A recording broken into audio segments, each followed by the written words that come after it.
Hello, welcome.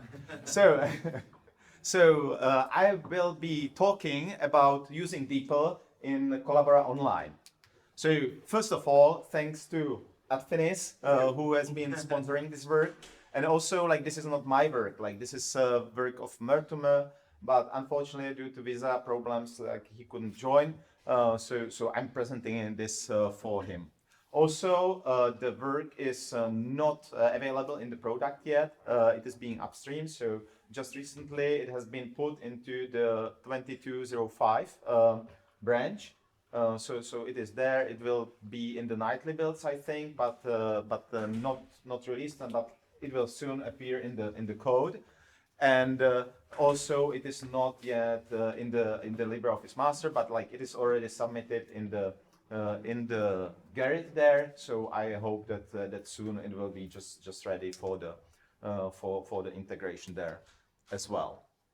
So the general idea of like why to use DeepL in Collabora Online in the first place is easy. Like to make it much more easy and possible and convenient for the people to actually like translate the documents. So one of the use cases is like you have a paragraph there and you want to turn it into English. So like you just select this and make sure and just select the target language and convert it to that.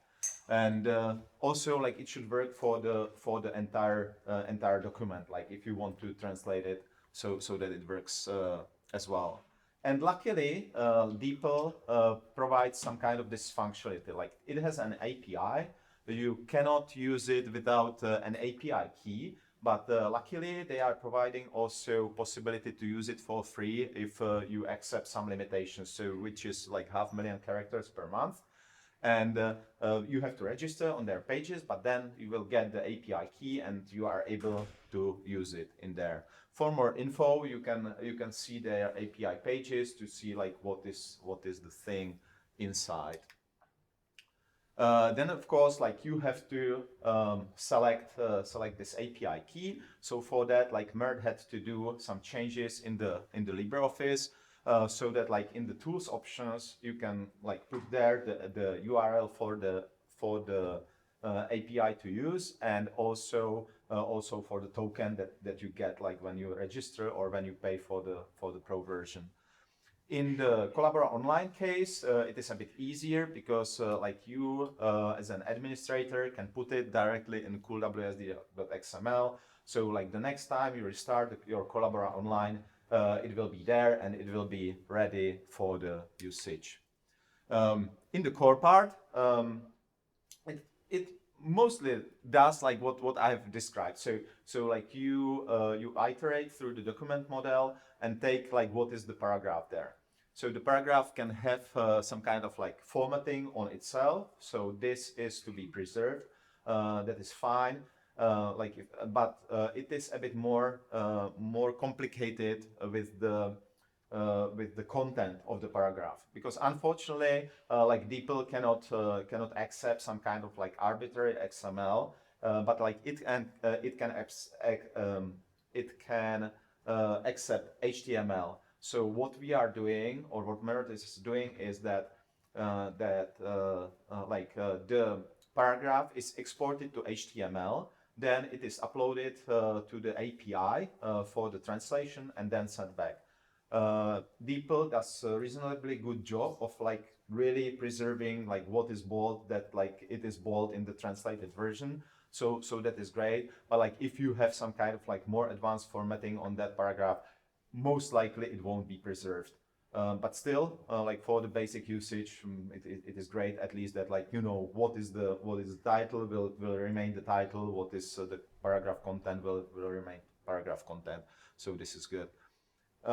Then like when it is sent to DeepL, then and we get the result, like it is exchanged there and the iteration just continues.